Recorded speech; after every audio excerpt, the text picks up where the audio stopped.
It's been a hot minute. Today, I'm just gonna talk about the kind of pregnancy I had amidst COVID. So, fast forward, Kofi was born on Father's Day here in Italy, which makes it a big deal. It was like a really good present for our hubby and the rest of the family, especially the males in the family, the men. Right, so just 2 days to delivery, I had my final ultrasound, my normal monthly gynae visit, and apparently I was in my 9th month. The gynae told me, oh, the baby is less than 3 kg, and yeah, for me, I was a bit happy because I heard the smaller the size, the easier it is for you to push out. I wish. Anyway, so yeah, I knew Kobe was less than 3 kg, which made me a bit happy. And so yeah, I came home. Fast forward, I went for my gynae visit on a Wednesday. I had Kofi on a Friday. So during Thursday midnight into Friday that I had him, I had a dream actually, because usually my dreams are very real. It happens when I dream, maximum 2 weeks. It happens. So yes, in the dream, I went to pee and then I saw blood. Anyway, so I woke up from the dream. I went to the washroom to pee. And once I peed, I was done peeing, I checked in the toilet, there was blood. So yes, my gynae had already told me that once I see blood, it's time to rush to the hospital. Okay, because I had a private gynae. Yes, because I didn't want to be doing the public ones. There's a whole lot of bureaucracy, a lot of paperwork to put in place anytime you have to visit the hospital. So we opted for a private gynae. So yes, hubby got ready, he showered. That was around 1:30, 2 a.m. Friday morning. We went to the hospital, emergency, and when we got there, they did a check for the baby's heart. Then they ran COVID test. Right, so the COVID test came back negative. The baby's heartbeat, everything was fine. The nurses then said to me, listen, do you want to go home? If you're not living far from the hospital, if your house is not really far, for your comfort, you want to go home, and then when the contractions get stronger, you come to the hospital. Anyway, it was my first time, so I was like, yeah, why not? For my comfort, I prefer to go home because hubby was available and he was ready to drive me around. So I came back home, was very hungry, so I asked that I get some meal. Thank God, my mother-in-law made one of my favorite Italian dishes. And I had this neighbor on the second floor. She came up and she said, listen, comes upstairs and she was like, listen, I think it's best you go back to the hospital where there are the nurses, all the equipment in case the situation changes. At least you're in a safe hand. Anyway, as a first-time mom, I had no idea, I had no clue. So I was just listening to advice and what I was being told. Right, so then I went into the shower, dressed up. When I was done, hubby was back with the food, so I ate, and then we went back to the hospital. Now I got back to the hospital again 2 o'clock in the afternoon. I was on the phone talking to my friend. I mean, everything was normal. From time to time, I kept feeling contractions, and my friends, I was just talking to my friends who has already gone through the experience. Some of my friends that had 2 kids, 1 kid, like they've had the experience. So I was speaking to them, and they're like, yeah, that's how the contraction starts. It's interval. It starts from 2 centimeters, then it goes to 4 centimeters, then 6, then 8, then 9. Now, if you can't stand the pain, it's good you ask for an epidural, because once you hit a certain dilation time, it will be really hard. They can't give you the pain relief or any painkiller. So if you think you can't stand the contraction when it keeps getting closer, try and ask them to give you. Anyway, so yes, whilst I was there, I was waiting. I was assigned to a room. Now, each room had 3 beds. I was just like on the first bed when you enter my room. And in Europe here, the hospitals are so huge that from my room to the labor room, it was quite a distance. Oh my goodness. The nurse told me, like, when you can't stand the pain anymore, just walk and come to the reception of the labor area. So I'm like, okay. Whilst I was there, the pain was so bad. I couldn't even walk. I couldn't breathe. It was getting so bad. So I then spoke to my best friend and she was like, listen, go there and let them give you an epidural, something to calm the pain. Right, so slowly, I got out of bed. I mean, those who had, I had a natural bed anyway. Those who had a natural bed, they know what I'm talking about. It was so bad. So anyway, slowly, I got off my bed, tried and whilst I was walking, the contraction started. It wasn't an easy thing. Anyway, finally I got to the reception. I told this lady that, listen, the pain is unbearable. It's very severe. I don't know if I can take it. So she took me into another room. She ran another check on the baby's heart. Everything was fine. And she kept saying I was 2 centimeters dilated. That was around 7:30. I said, listen, I don't think I'm 2 centimeters dilated because I came here 2 in the afternoon. Anytime you check me, you keep saying I'm 2 centimeters dilated. Now the pain is so bad, I can't even breathe. Okay? Luckily for me, there was a doctor, a male doctor. So he now said, go and lie on the bed. Let me check you. Because I think this nurse was taking the piss. I mean, from what I know, the dilation starts from 2 centimeters, then to 4, then to 6, then to 8. Right. Lie down in the labor room. This doctor comes, I think he breaks my water with his hands. Listen, it was the most painful experience ever. I'm not gonna lie to you that labor is gonna be easy. It was really hard, especially if you're planning to have a natural delivery. Anyway, so this doctor said to me, you're not 2 centimeters dilated, you're 8 centimeters dilated. I'm like, oh my goodness. Anyway, so he quickly called the doctor, this female doctor. She was called Lucia. I don't remember very well.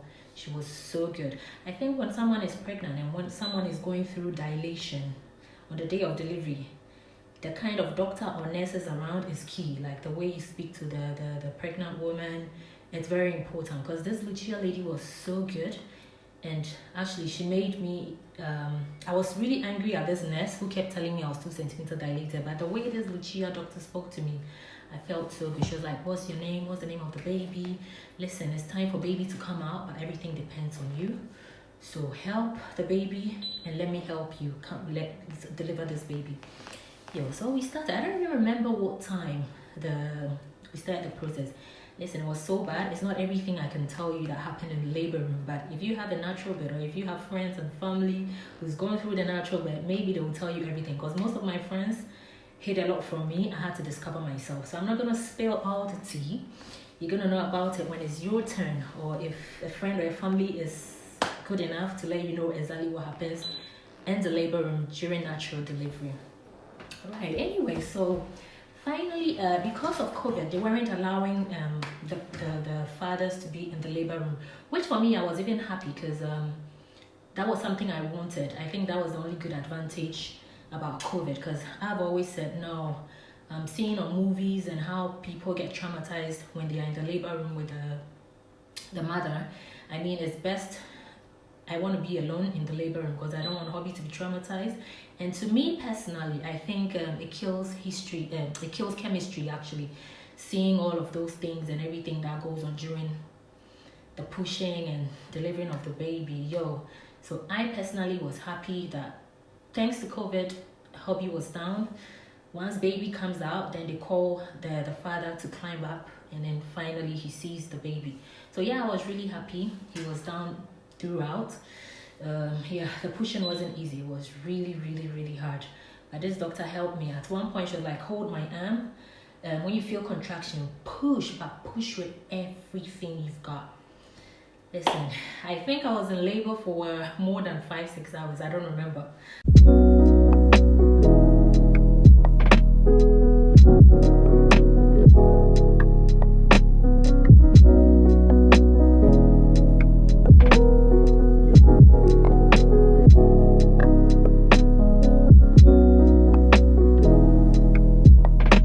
From I think 7:30 till Kofi came out around I think 11:15, between 11:15 to 11 thereabout. Anyway, so all I heard was call Mr. So and so. Anyway, he came up, hubby came up, and the doctor pulled the placenta. So obviously he saw the placenta. The doctor was like, I need to cut you. No, during the pushing, Kofi's head was out, so she was like, I want to help you deliver the baby. So she asked to cut me a bit, which I'm like, okay. Listen, I didn't even know what was happening. I'm like, anything you have to do for this baby to come out of me, do it. So I'm like, just cut me. So she cut me, baby came out. She was like, I'll give you an epidural so we can stitch you. So hubby was around during the placenta and the sewing. He went with the nurses. He made some videos of baby. We took a picture together. Listen, my mask was on my face, but after Kofi came out, the mask was somewhere all over my head. I don't even remember. I wasn't even in the mood for picture or anything. I wasn't feeling like, I was looking my best for any picture. But anyway, I think most couples do that just to have a memory or a picture or something to remember during the day of labor. Anyway, so yes, that was it. Now back to the kind of pregnancy I had. I had a very difficult pregnancy. Few of my friends that were close to me could tell. They knew the kind of pregnancy I had because it was COVID. It was lockdown. Hubby was away. My mom passed just in the 6th month, between 6th to 7th month of the pregnancy. It wasn't easy. It was the most difficult moment of my life. Yes, so yeah, shout outs to my friend Eunice.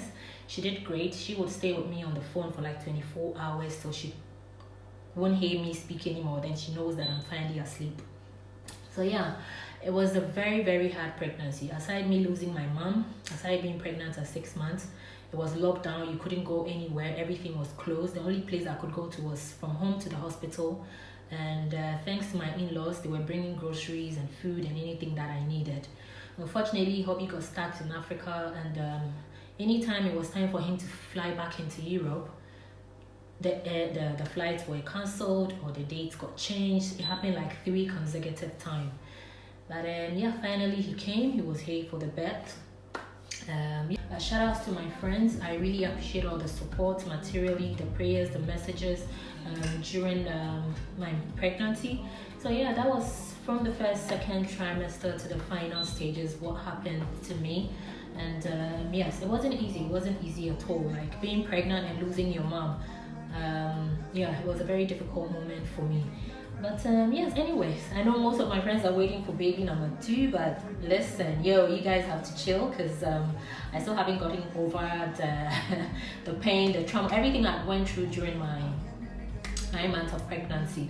Yeah, I think it was good. I had a good experience. I learned a lot. Yes, and I'm happy with this. I mean, Kofi came out great. Oh yes, Kofi weighed 3.55.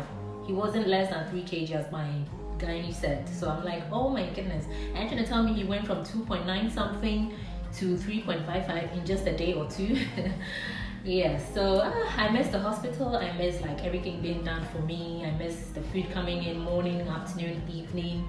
My friends used to tell me, oh, you're gonna miss this moment of being in the hospital, the labor ward where you get everything being brought to you and stuff. Yes, truly I missed that, but I don't know if I'm really ready mentally for baby number 2, because breastfeeding is another topic. We leave that for another day. So I'm still breastfeeding Kofi.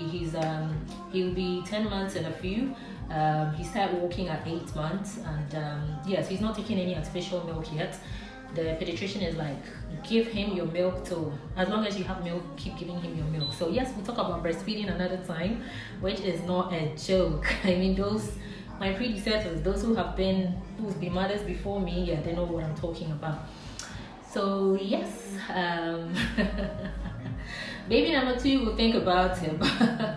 Yo, I still haven't forgotten about the pain, the labor, the contractions, the late night sleep, waking up, the back pain. Listen, it's a whole lot. So yes, that's my experience. I hope anybody watching here is a new mom or first time pregnant mom, like, yeah, I hope you gathered some few tips from here, and I hope you subscribe. We'll be sharing from experiences from time to time. I hope you enjoy this vlog. Yeah, do. Hey.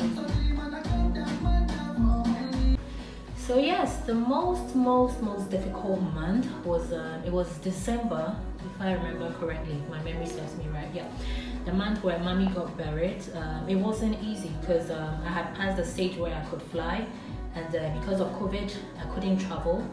I didn't know even if my gynae was going to write a letter to the airline for me to fly, because I had really passed the stage, the 7th month stage where I could travel. So yeah, it was very difficult. It was very difficult, but thank God I had a great support system. My family back home, they made it possible for me to be present technically in terms of like through the internet. I watched everything. I saw mommy being laid in state, the church service, the ceremony, everything. So yes. It wasn't an easy one, But yeah, thank God. As we always say back home, I mean, God knows. And whatever happens, good or bad, we need to give thanks to God. So yeah, that's it. Coffee is the way I have to go.